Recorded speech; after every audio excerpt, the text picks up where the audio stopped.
Hello दोस्तों, मैं हूं अमित त्यागी और बिग बॉस 2020 आ चुका है जहां पर बहुत कुछ पलटने वाला है। और बिग बॉस के घर में जा रहे हैं मेरे बड़े ही अजीज दोस्त जिन्हें मैं कई सालों से जानता हूं। इनके सीरियल के सेट पर मैंने बहुत वक्त बताया है, इनके साथ ट्रैवल भी किया है। तो मेरे साथ है एजाज खान, भाई काव्यांजलि हो, निम्मो हो, मतलब हर के बालाजी सोप का हिस्सा रह चुके हैं। इनकी तनु वेट्स मनु मेरी फेवरेट मूवी है जहाँ पर उन्होंने बहुत बेहतरीन काम किया था। लेकिन अब बिग बॉस में इजाज अपने ही किरदार को निभाते हुए नजर आएंगे। इजाज इतने रोल किए, फिल्में हो, वेब सीरीज हो, सीरियल्स हो, लेकिन बिग बॉस में आपको खुद का ही रोल प्ले करना है। तो ये आई थिंक सबसे मुश्किल किरदार है अब तक का आपके करियर का, अगर मैं गलत ना हूं तो। एक्चुअली मुझे भी ऐसे ही लगा था, लेकिन लेकिन एक्चुअली क्या हुआ है ना, कुछ महीनों से पैंडेमिक ने हमें बहुत कुछ सिखा दिया है। पैंडेमिक ने हमें अपने आप के साथ रहना सिखा दिया है। तो मुझे नहीं लगता अब मुझे अपने ही किरदार को निभाने के लिए कुछ तकलीफ होगी। तो मैं तो बहुत एक खुले दिल के साथ जा रहा हूं और बहुत खुश हूं कि मैं जो भी मेरे शुभचिंतक हैं, जो भी मेरे दोस्त हैं, जो भी मेरे चाहने वाले हैं, जो भी मेरे मुझसे प्यार करते हैं, वो बस मुझे ही एडवाइस कर रहे हैं, इजाज जस्ट बी योरसेल्फ। तो I don't need to act, I am very happy being myself. जी, आप बहुत ही फ्रेंडली इंसान हैं, सब जानते हैं। हमेशा you have so many friends. नहीं, गलतफहमी है। गलतफहमी है? अच्छा। तो क्या है असली इजाज? आप जानते हैं मुझे, आप जानते हैं मुझे, लेकिन एक्चुअली क्या गलतफहमी है, लोगों को ये लगता है कि मैं हमेशा गुस्से में रहता हूँ। पता नहीं, शायद कुछ हद तक सही है, लेकिन मैं ये समझता हूं कि एक रिस्पॉन्सिबल इंसान वो होता है जिनमें जिनमें गुस्सा, प्यार, इन सब का एक बहुत सही बैलेंस होता है। और अगर वो अवेयर है कि वो क्या है, वो अपने आप से अगर जुड़ा है, तो वो कौन सा भाव बाहर लाना चाहता है और दिखाना चाहता है, इसमें उसको आसानी हो जाती है। तो आई थिंक मैं अब वो स्पेस में हूं। तो गुस्से की बात चलिए, तो हमारी लाइफ में भी हम लोग चीजों पे बहुत रिएक्ट करते हैं, इट्स बीइंग ह्यूमन। पर बिग बॉस का घर होता है जहां पर कोई कांटेक्ट नहीं, कोई डिस्ट्रैक्शन नहीं है। वही लोग आपके साथ हैं, वही आपके दोस्त हैं, वही दुश्मन है, वही साथी हैं, वही सब कुछ है। तो ऐसे में एक टफ आदमी को अपना अंदर का एक बैलेंस रखना बहुत जरूरी है। ऊपर से पूरे देश आपको देख रहा है, 24 घंटे कैमरा लगे हैं। तो हाउ डू यू डरा रहे हो? क्यों डरा रहे हो मुझे? कि मैं तो पूछ रहा हूँ कि मतलब एक होता है ना जहन में, अरे जा रहे हैं, कैसे होगा, क्या होगा, ये ना करूं, प्लानिंग सब धरी की धरी रह जाती है। वहां पर अपने आप पे पता नहीं क्या हो जाता है। तो I don't know how you gonna cope with this. बिल्कुल सही कहा आपने। मैंने जितना भी सोचा कि मैं ऐसे करूंगा, ये सिचुएशन में ऐसे करूंगा, वैसे करूंगा, एक महीने से हमें मौका मिला इसके बारे में सोचने के लिए, क्योंकि हम पहले जाने वाले थे, तो फिर पोस्टपोन हो गया। लेकिन खुदा का शुक्र है कि अब मुझे ये समझ में आ रहा है, life is what happens between your plans, right? आप कितनी भी प्लानिंग करो, आप ये साल देख लो कितनी प्लानिंग आपने की होगी, हम यहाँ जाएंगे, हम ये करेंगे, वो करेंगे, लेकिन हम कर क्या रहे हैं? तो यही बिग बॉस का घर जो है, मुझे लगता है एक कॉन्सेंट्रेटेड जिंदगी का एक कॉन्सेंट्रेटेड हिस्सा है, जहां आपकी असलियत एम्पलीफाई होगी। और मुझे लगता है मैं जैसे रिएक्ट करूंगा, गुस्से में करूंगा या क्या, सॉरी, जैसे जैसे भी मैं रहूंगा, मैं खुश रहूंगा अगर मैं अपने आप के साथ रहूंगा। तो बिग बॉस क्योंकि 14 साल से आ रहा है और आपको आई एम श्योर हर साल कहीं ना कहीं किसी न किसी सीजन में आपका नाम सुनता रहता था। आपके बहुत सारे दोस्त अंदर गए, किसी ने बहुतों की किस्मत पलटी। तो बिग बॉस को आप कैसे देखते हैं और कौन आपके सीजन्स में लगता है कि उन्होंने अच्छा प्रदर्शन किया है, उनको अच्छा फायदा पहुंचा है? Do you think they idealize? और कौन है जो आपको पसंद ही नहीं है? मतलब how do you look overall the show, the reality show big boss? अगर मैं आपको सच कहूं ना, तो बिग बॉस को लगे मेरे भी बहुत सारे मिसकंसेप्शंस थे। मुझे लगता था नहीं यार, ये लोग अंदर झगड़ा ही करते रहते हैं और जो झगड़ा करते हैं वही दिखता है। तो अगर मैं जाऊंगा तो शायद मुझे भी एक बिलो द बेल्ट लेवल की फाइटिंग करनी पड़ेगी या जो भी। लेकिन मैंने पिछले सीजन का कुछ 1-2 हफ्ते थोड़े बहुत देखे। वैसे आप भी जानते मैं ज्यादा टीवी देखता नहीं, मैं घर के बाहर ही रहना पसंद करता हूँ, या तो साइकिलिंग कर रहा हूँ, या तो कैंपिंग कर रहा हूँ, या तो जंगल में जाके रह रहा हूँ, ट्रैकिंग कर रहा हूँ। मुझे अपने आप के साथ रहना में मजा आता है, और एक दो मेरे जो दोस्त हैं जो ये सब शौक रखते हैं, उनके साथ ही मैं रहता हूँ। जो भी मैंने देखा, मुझे तब समझ में आया कि मेरी गलतफहमी थी ये।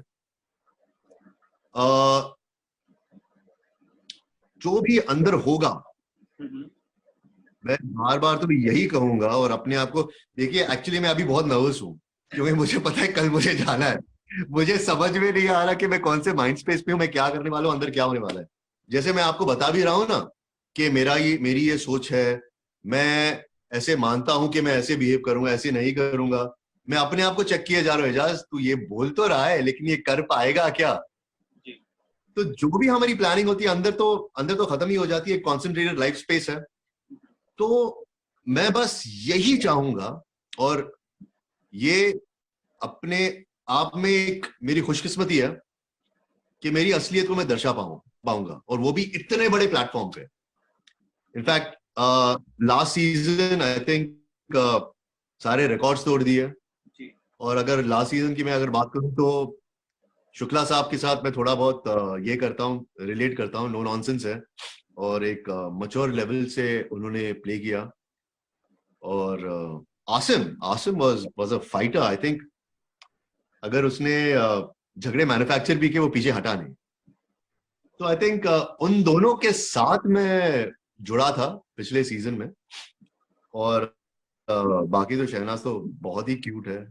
इनफैक्ट वो जो भी बोलती है, रोती है, हंसती है, झगड़ा करती है, हर चीज उसको सूट करती है। तो I think she was one of my favourite contestants from last जी। लेकिन इजाज, आपकी परिवार का सबका क्या रिएक्शन था जब आपने ये शो स्वीकार किया? क्योंकि नाम आ रहा था, आप किसी वजह से नहीं कर पाते होंगे, तो इस बार कैसे आपने हामी भरी और कैसे सबका रिएक्शन आया?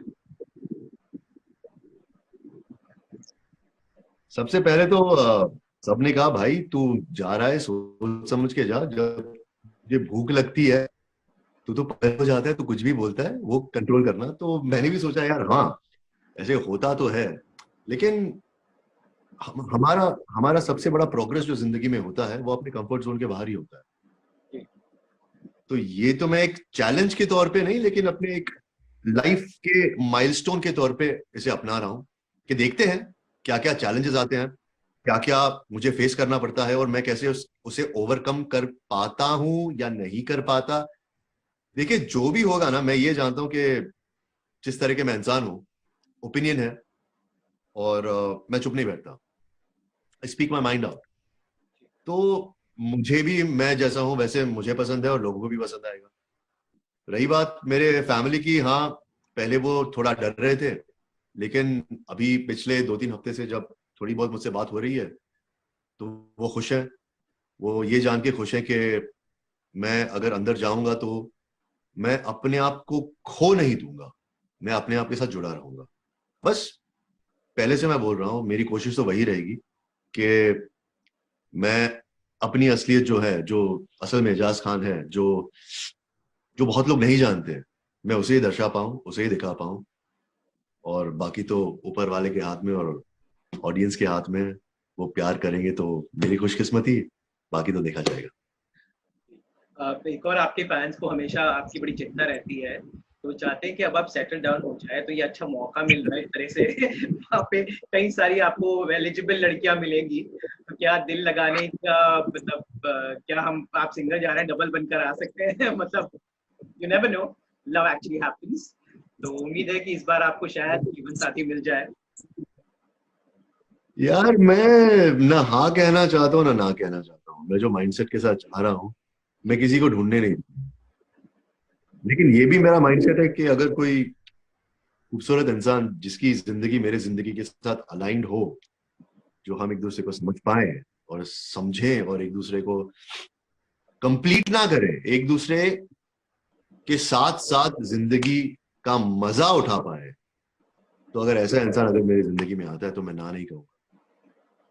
मैं जिंदगी के इस दौर में है ना, मुझे खुशी से अब डर नहीं लगता, जीने से डर नहीं लगता। That is one of the reasons के मैंने बिग बॉस लिया।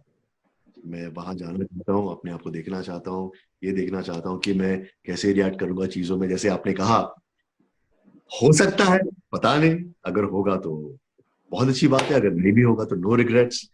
जो मेरे यहाँ नसीब में लिखा होगा वो तो होगा ही। जी जी जी। साथ साथ आप काफी बिजी रहते हैं, आपकी वेब बहुत सारे शोज आ रहे हैं, तो कैसे मैनेज किया इन महीनों में? Was it difficult? और इस खासकर लॉकडाउन के टाइम में तैयारी करनी थोड़ी अलग थी, मतलब what precautions everything you had taken before entering? In fact मैं जिनसे भी बात करता हूँ वो लोग मुझे एंड में बोलते थे, एजाज तू बहुत पैरानॉइड एक्ट कर रहा है, मत करो। लेकिन मैं वैसा हूँ, मुझे टाइफाइड हो गया था तो तबीयत थोड़ी नासाज रहती थी, तो मुझे मुझे लगा कि मुझे कुछ थोड़ा ज्यादा अपने आप का ख्याल रखना चाहिए। इनफैक्ट मैं एक बहुत ही अमेजिंग वेब शो करने वाला था, और फिर मैंने जब अपने टेस्ट करवाए तो पता लगा कि एलडीएल लेवल हाई है मेरा, बहुत हाई है। तो unfortunately I had to back out of.